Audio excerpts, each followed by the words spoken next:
5 కిలోమీటర్ల వరకు national highway traffic ఆగిపోయింది. బస్సుల మీదకి ఎక్కి మన హిందువులు జెండాలు ఎగరేశారు, టైర్లు అడ్డంగా పెట్టారు, ఎవడొస్తాడో రండ్రా అని. డిపార్ట్మెంట్ వాళ్ళు కూడా కంట్రోల్ చేయలేకపోయారు. ఎక్కడ దారుణం అండి. మతం మారి కూడా మా ఎస్సీల పేర్లు ఎందుకు పెట్టుకుంటున్నారు? మా ఎస్సీ సర్టిఫికెట్లు ఎందుకు ఉంటున్నాయి? మా వాళ్ళ పేర్లే, మా వాళ్ళ కుల పేరే ఉంది. అందరికీ జై శ్రీరామ్ మిత్రులారా, నేను మీ కెరియర్ జై కృష్ణ ధర్మరక్షణ. అసలు మన దేశంలో హిందువులు అనేవారు ఉన్నారా, లేకుంటే అంతరించిపోయారా, లేకుంటే అంతరింప చేస్తున్నారా, లేకుంటే మన దేశాన్ని ఒక ఆఫ్ఘనిస్తాన్ లాగా ఒక మతతత్వ దేశంలా మార్చబోతున్నారా? ఏం చేయబోతున్నారు? ఈ క్రిస్టియన్ మత మార్పిడి ముఠాలు చేసేటువంటి అరాచకాలు ఆంధ్రప్రదేశ్ వ్యాప్తంగా పేటరేగిపోతున్నాయండి. అసలు సహించే పరిస్థితిలో లేం మనం.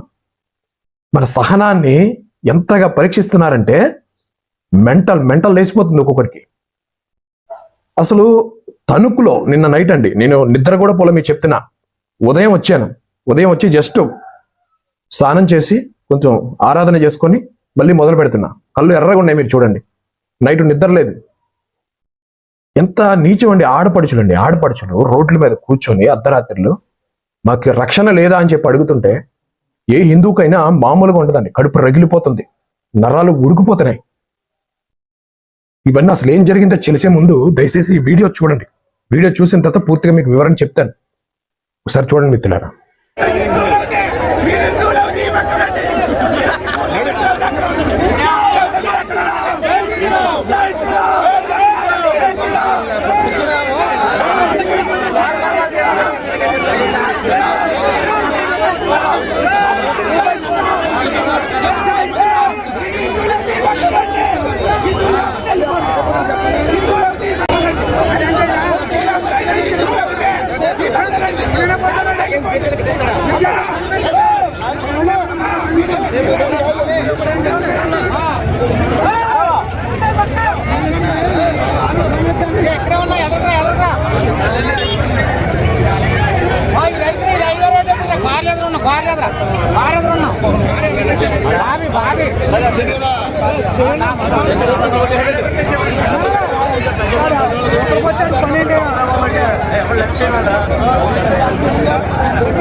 కొంతమంది క్రిస్టియన్ ఉత్సవాన్ని తట్టుకోలేక వాళ్ళు బీర్ తాగి ఆ బీర్ బాటిల్తో రామాలయం మీద గాజు శాస్త్రం జరిగింది.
చూశారు కదా, నడి రోడ్డు మీద మహిళలు కూర్చొని ఏంటి హైవేలో. ఎందుకంటే వాళ్ళకి అంత అవసరమైంది. అర్ధరాత్రి మన హిందూ మహిళలు ఒక రోడ్డు మీద హైవే మీద కూర్చొని పోరాడవలసినంత కోపం ఎందుకు వచ్చింది?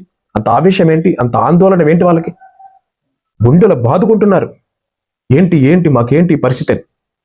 భజన చేస్తుంటే, మన రామాలయంలో భజన చేస్తుంటే, తణుకు మండలం దువ్వ గ్రామం హైవే పక్కనే ఉన్నటువంటి మన కోదండ రామాలయంలో భజన చేసుకుంటున్నారు, కీర్తనలు పాడుకుంటున్నారు.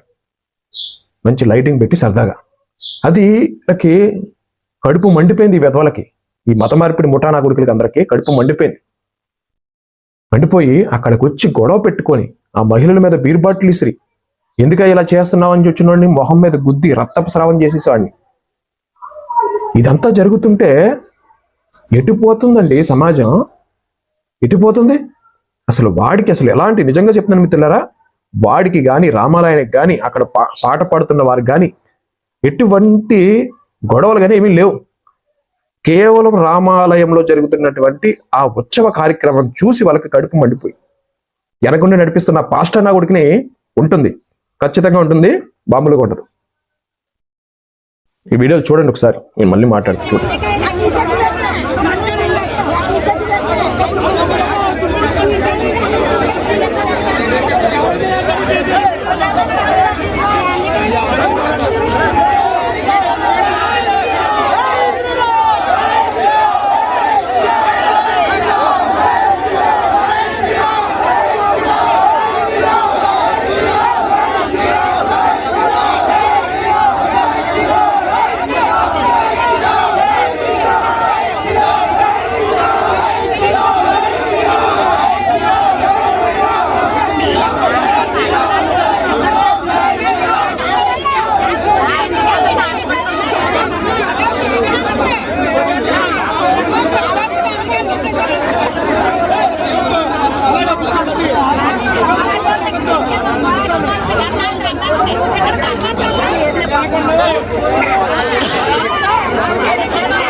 చూశారు కదా, కొన్ని వేల మంది హిందువులు ఒక తాటిపైకి వచ్చి చేసినటువంటి ఒక ఉద్యమం ఇది. ఒక ఉద్యమం తణుకు మండలంలో, ఇది మన ఆంధ్రప్రదేశ్ తణుకులో ఉన్నటువంటి దువ్వ గ్రామంలో జరిగినటువంటి ఒక అద్భుత పోరాటం అనే చెప్పాలి ఇది. కొన్ని వేల మంది, ఒక 5 కిలోమీటర్ల వరకు నేషనల్ హైవే ట్రాఫిక్ ఆగిపోయింది. బస్సుల మీదకి ఎక్కి మన హిందువులు జెండాలు ఎగరేశారు, టైర్లు అడ్డంగా పెట్టారు, ఎవడొస్తాడో రండ్రా అని. డిపార్ట్మెంట్ వాళ్ళు కూడా కంట్రోల్ చేయలేకపోయారు. మహిళలు మేము లెగమంటే లెగమని చెప్పన్నారు. అస్సలు నేను పర్సనల్గా ఎంత కంట్రోల్ చేసినా కూడా కంట్రోల్ చేయలేకపోయారు మన వాళ్ళ ఆవేశం. ఎందుకంటే వాళ్ళకి తగిలిన దెబ్బలు అలాంటివి అండి. ఇప్పుడు ఏ నా కొడుకు అయితే వచ్చి మన దేవాలయంలో బీరు బాటిల్ ఇసిరి అమ్మనాబూతులు తిట్టి ఏదైతే చేశాడో రాములు వారిని, మన ధర్మాన్ని, ఆ నా కొడుకులు ఇద్దరు ఎవరైతే ఉన్నారో వాళ్ళ వెనకున్నటువంటి మొత్తం క్రిస్టియన్ బ్యాచ్ అంతా బొక్కలో లాగాలి. ఇప్పుడు ఒక్కడు నా కొడుకును వదిలిపెట్టాం, ఒక్కడిని వదిలిపెట్టాం. ఇప్పుడు డిపార్ట్మెంట్ వాళ్ళు మాకు పూర్తి హామీ ఇచ్చారు, వీడియో సాక్ష్యాలతో సహా. మైకు పట్టుకొని ఆంజనేయ స్వామి వారి సన్నిధిలో, ఆయన సమక్షంలో, ఆయన కాళ్ళ దగ్గర నిలబడి ఈ సీఏ గారు ఏదైతే ప్రమాణం చేశారో అది ఖచ్చితంగా నిలబెట్టుకోవాల్సిన అవసరం ఖచ్చితంగా ఉంది.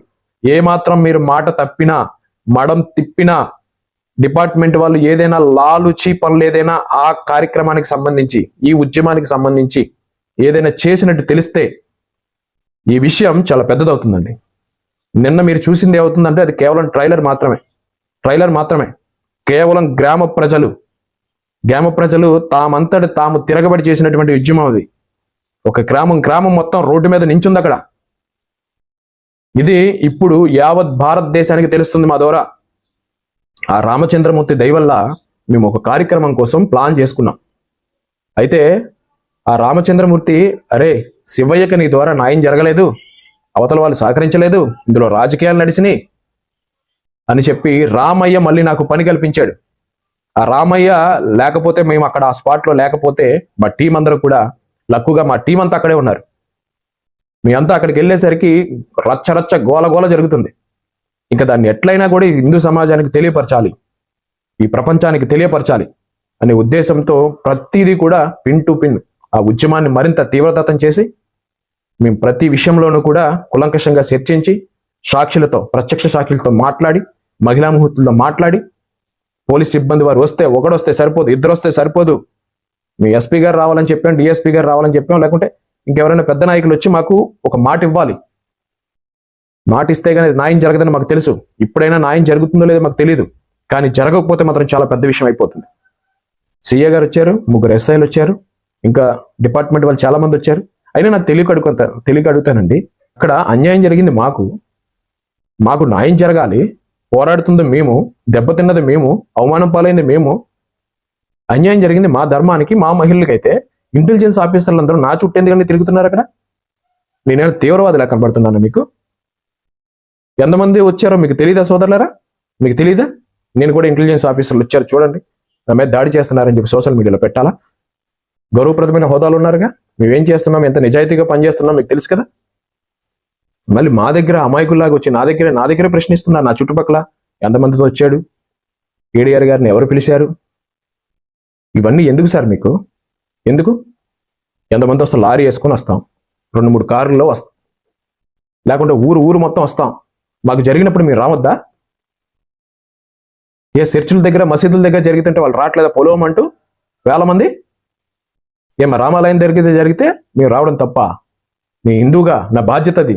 ఏ ఊర్లో జరిగినా కూడా నేను వస్తాను. అది ఒకళ్ళు పిలుస్తారు, ఒకళ్ళు పిలవరు, మళ్ళీ నేను వెళ్ళిపోయిన తర్వాత వాళ్ళ మీద కేసులు పెట్టడానికి, వాళ్ళని ఇబ్బంది పెట్టడానికి. ఏంటి సార్ ఇది? ఇది ఎక్కడ సార్ ఇది? అంటే నన్ను ఎవరు పిలిచి ఎక్కడ డిస్కషన్ జరిగినా, ఎక్కడ ఉద్యమం లాంటివి ఉందా, ఆ స్థానికులు అణిచివేయాలి, భయపెట్టాలి, అంతేనా? వాళ్ళ చేత సంతకాలు పెట్టించుకోవాలి, ఎఫ్ఐఆర్ నమోదు చేయాలి వాళ్ళని. ఆ తర్వాత వాళ్ళు పిల్లట్టు ఊరిడి తిరగాలి. ఇదేనా సార్ కుట్ర? ఏం సార్ ఇది? ఇది ఎక్కడ దారుణం సార్? ఒక దేవాలయం మీద దాడి జరిగింది, మహిళల్ని తీవ్రంగా అవమానించాడు, తాగిన బీరు బాటిల్ ఇట్టు కొట్టాడు, అడ్డొచ్చిన వాళ్ళని రక్తం వచ్చేలా కొట్టాడు. ఒక రామాలయం దగ్గర అసలు వాడికి రామాలయానికి ఏంటి సార్ సంబంధం? ఏంటి సంబంధం? ఎందుకు రావాలి అక్కడికి? ఎందుకు గొడవ పెట్టుకోవాలి? ఆ టైంలో బీర్ బాటిల్ ఎందుకు ఉండాలి? మావిడి మీద ఎందుకు చేసుకోవాలి? కనీసం మామూలు చిన్న కూలి పని చేసుకునేటువంటి వ్యక్తికి కూడా ఈ సింపుల్ లాజిక్లు అర్థమైపోతాయిగా. అది కావాలని వస్తున్నాడని. ఇది ఒకటోసారా? మీకు తెలియదా? 3 సార్లు వాడు ఇదే రకమైన రామాలయం మీద, హిందువుల మీద దాడి చేశాడు. మీకు తెలీదా? ఎస్సీ నేను ఎవడొస్తాడు రండ్రా అని చెప్పి బెదిరిస్తున్నాడంట. అసలు మతం మారిన నా కొడుక్కి ఈ ఎస్సీతో సంబంధం ఏంటండి?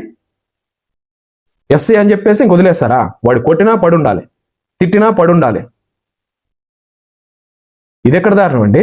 మతం మారి కూడా మా ఎస్సీల పేర్లు ఎందుకు పెట్టుకుంటున్నారు? మా ఎస్సీ సర్టిఫికెట్లు ఎందుకు ఉంటున్నాయి? మా వాళ్ళ పేర్లే, మా వాళ్ళ కుల పేరే ఉంది. ఇది ఎక్కడండి న్యాయం? ఇది ఎక్కడ న్యాయం? ఇది ఒక అలవాటు అయిపోయింది. మతం మారిన ప్రతి గొర్రెకి మా హిందూ సర్టిఫికెట్ల మీద, మా హిందూ పేర్ల మీద తిరగడం. ఏమనంటే ఆడు క్రిస్టియన్, వాడిని దాడి చేశాడు దేవాలయం మీద అని పోయేది, ఎస్సీ కుర్రోడ్ని కొట్టారు, ఎస్సీ కుర్రోడ్ని తిట్టారని మార్చేస్తున్నారు ప్లేట్స్ మొత్తం. ఇది ఎక్కడ దారుణం అండి? వాడు హిందూ అయితే ఎస్సీ మావాడు, వాడు ఎప్పుడైతే మతం మారాడో మా ఎస్సీ కాదాడు. కేవలం ఈ కారణంతో దాన్ని సెంటిమెంట్ రేట్ చేస్తున్నారు, పెద్ద పెద్ద సమస్యల్ని అణిచివేసేస్తున్నారు, పెద్ద పెద్ద ఘోరాలు చేసిన వాడిని కాపాడేస్తున్నారు. దయచేసి మీకు చేతులు జోడించి చెప్తున్నాను మిత్రులారా, ఇలాంటి విషయాల్ని సహించద్దు. మీ ఏరియాలో ఎక్కడ జరిగినా నేను వస్తాను, నా ప్రాణం పోయినా వస్తా, నన్ను అరెస్ట్ చేసినా వస్తా, నన్ను కుమ్మినా భరిస్తా.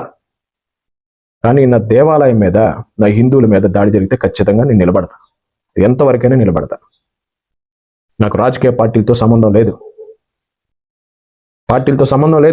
ఎమ్మెల్యేలతో అసలే సంబంధం లేదు. మాకు హెల్ప్ చేసేవాడు, మాకు మంచి చేసేవాడు అంటే వాడి కాలమే పడతా, ఎమ్మెల్యే మీద కాలమే పడతా. గురూజులకి కాళ్ళ గడికి నిత్యమే పోసినట్టు పోసుకుంటా, వాళ్ళ కోసం సచ్చే వరకు పనిచేస్తా. కానీ హిందువుల జోలికి వచ్చి అన్యాయం చేసేవారు ఎవరైనా కూడా మేము కఠినంగానే ఉంటాం. ఆ తర్వాత మీరు ఎన్ని రాజకీయాలు చేసుకున్నా ఫలితం ఉండదు. ఇన్ని వేల మంది రోడ్డు మీదకి వస్తే ఇప్పుడు కూడా న్యాయం జరగకపోతే నేను మళ్ళీ వస్తా. ఖచ్చితంగా చెప్తున్నాను, చెలో అని పిలుపునివ్వాల్సి వస్తుంది. ఆ గ్రామానికి ఇంకో 10 గ్రామాలు సపోర్ట్ తీసుకొని వస్తాను. అప్పుడు మాత్రం బాధ్యత మాత్రం ఖచ్చితంగా ఇప్పుడు ఎవరైతే మాట ఇచ్చినటువంటి డిపార్ట్మెంట్ సోదరులు ఉన్నారో వాళ్ళే తీసుకోవాలి. నిజంగా వాడి వెనకున్నటువంటి ఆ 10 మందికి ఎవరైతే వాళ్ళ పేర్లతో సహా బయట పెడతాం మేము. ఆ 10 మంది ఎవరైతే క్రిస్టియన్ ఉన్నాడో, మెయిన్ పాస్టర్ ఉన్నాడో, వీళ్ళందరూ కూడా రామాలయం మీద దాడి చేసినందుకు, పదే హిందువుల్ని బెదిరిస్తున్నందుకు వాళ్ళ మీద ఖచ్చితంగా చర్యలు తీసుకోవాలి. ఏదో స్టేషన్ బెయిల్ ఇచ్చేస్తాం అది ఇదంటే కుదరదండి. ఇప్పుడు హిందూ సమాజం అలా లేదు, ఖచ్చితంగా కుదరదు. ఇది చాలా భావోద్వేగానికి సంబంధించిన సున్నితమైన అంశం. దీన్ని సీరియస్గా తీసుకోండి. హిందువులకి ఇంత ఇంత ఆవేశం ఎందుకు వస్తుంది, ఇంత మనోవేదన ఎందుకు కలుగుతుందని మీరు ఆలోచించకపోతే దాని ప్రభావం మరింత మరింత మరింత అణిచివేత నుంచి ఉద్యమం మొదలవుతుంది. అణిచివేత నుంచి ఉద్యమం మొదలవుతుంది. అసలు రావులపాలెం నుంచి నన్ను ఎందుకు వెంబడిస్తున్నారు, మా టీం అందరినీ ఎందుకు ప్రశ్నిస్తున్నారు? మాకేమైనా నేర చరిత్ర ఉందా? మర్డర్లు చేసామా, మానభంగాలు చేసామా, లేకపోతే టెర్రరిస్టమా, దేశంలో బాంబులు పెడుతున్నామా? ఏంటండి ఇది? ఇంత దారుణం ఏంటండి? రాత్రనక పగలనక ధర్మం కోసం కష్టపడుతున్నామా నిస్వార్థంగా. మా హిందువును కొడుతున్నారు, మా దేవాలయాన్ని కూల్చుస్తున్నారు, మా విగ్రహాన్ని కాళ్ళతో తంతున్నారు. బాధ ఉంటుందండి, మనోవేదన ఉండదండి ఒక హిందువుగా పుట్టినవాడిగా? దానికోసం కదా నేను పోరాడుతున్నాను. నేను వెళ్ళి చర్చల మీద దాడి చేయట్లేదే. మా వేళ దాడి చేసిన వాళ్ళని లబోదిబని గుండ్లు మొత్తుకుంటున్నాం, 10 మందిని యాగం చేసి కూర్చోబెడుతున్నాం. హిందువుల కోసం మేము సావడానికైనా సిద్ధమండి, నో డౌట్. మీరు ఏమనుకున్నా అనుకోపోయినా అది ఫిక్స్ అయిపోయాం. దయచేసి అర్థం చేసుకోండి. ఇన్ని సంకలు లాగుతున్నాం, ఇన్ని రకాల పోరాటాలు చేస్తున్నాం. హిందూ సమాజం, నేను మళ్ళీ ఈ విషయం మీద నేను గ్రామస్తులతో వాళ్ళందరితో కూడా టచ్లో ఉన్నా. మన చుట్టుపక్కల వాళ్ళందరూ కూడా నాకు మెసేజ్ పెట్టడం జరిగింది, ఫోన్లు చేయడం జరిగింది. అన్న వస్తామని. ఇది ప్రస్తుతానికి డిపార్ట్మెంట్ వారి చేతిలో ఉంది. వాళ్ళు మనకు న్యాయం చేస్తామని మాటిచ్చారు. వీడియో సాక్ష్యం కూడా ఉంది. మేము ఆల్రెడీ వాళ్ళకి రాసిచ్చాం, పేర్లతో సహా కంప్లైంట్ రాసిచ్చాం. వాళ్ళు చర్యలు తీసుకుంటారు. చర్యలు తీసుకోకపోతే మనం వెళ్దాం. ఒకవేళ చర్యలు తీసుకుంటే ఆ డిపార్ట్మెంట్ వారి దగ్గరికి వెళ్ళి సాలువా కప్పి మేము మీకు కృతజ్ఞతలు తెలుపుకుంటాం. కానీ ఖచ్చితంగా మళ్ళీ వస్తాం, అక్కడ న్యాయం జరిగిందో లేదో చూస్తాం. గ్రామస్తులతో టచ్లో ఉన్నాం. నిజంగా చెప్తున్నాను, దువ్వ గ్రామ ప్రజలకి, తణుకులో ఉన్నటువంటి హిందూ చైతన్యానికి నిజంగా నేను ఆశ్చర్యపోయానండి. ఒక్కొక్కడిని ఒక ఛత్రపతి శివాజీని చూశాను రాత్రి. నేను ఒక్కొక్కరిలో ఒక ఛత్రపతి శివాజీ చూశా. ఒక్కొక్క మహిళా మూర్తిలో రుద్రమ్మదేవిని చూశాను నేను. అబ్బా, నిజంగా అమ్మ, ఊరు ప్రజలందరికీ కూడా పాదాభివందనం. నిజంగా ఇంత పెద్ద ఇష్యూ అవుతుంటే ఆ ట్రాఫిక్లో ఉన్నటువంటి బస్ ఓనర్లు వీళ్ళందరూ కూడా, హిందువులందరూ కూడా వచ్చారు, మద్దతు పలికారు. ఇంకో గంట అయినా కూడా మా ట్రాఫిక్ ఆగినా మంచిది, ఇక్కడ న్యాయం జరగాల్సిందని వాళ్ళు సపోర్ట్ చేస్తుంటే చాలా అద్భుతంగా అనిపించింది. దాంతోపాటు మీరు రాత్రి లైవ్లో చూస్తుంటారు, లైవ్ పెట్టండి అర్ధరాత్రి. ఏదైతే అంబులెన్స్ లాంటివి, పెళ్లి కార్లు లాంటివి ఏదైనా ఇబ్బంది పడుతున్న వాళ్ళని మన వాళ్ళు అంత ఆవేశంలో ఉన్నా కూడా వాళ్ళ బళ్ళు అయి పంపిస్తడం చూశారు మీరు. ఎంత అద్భుతం అండి. హిందువులు ఈ దేశం నాది అనుకుంటున్నారు, ఈ రాష్ట్రం నాది అనుకుంటున్నారు. కాబట్టి ఎక్కడ కూడా ఇంత పెద్ద ఇష్యూ అయిన 1000 మంది రోడ్డు మీద వచ్చేసిన ఒక చిన్న సంఘటన జరగల, ప్రభుత్వ ఆస్తిని నష్టం చేయలే. అదేంటి హిందువులు అంటే, అది హిందువులు. మమ్మల్ని పట్టుకొని మీరు అనుస్తారు, నొక్కుతానంటే ఎలాగండి? అదే ఒక ముస్లింకో ఎవరికైనా జరిగితే ఎంత ఆస్తి నష్టం జరిగేది తెలుసా? దయచేసి అర్థం చేసుకోండి. జై శ్రీరామ్. నేను మీ కేడిఆర్. మరింత విస్తృతంగా మేము పోరాడతాం. హిందువులకి ఎక్కడ అన్యాయం జరిగినా, ఆ అన్యాయం వరకు ఎంత పెద్దవాడున్నా వదిలిపెట్టేది లేదు. స్వస్తి.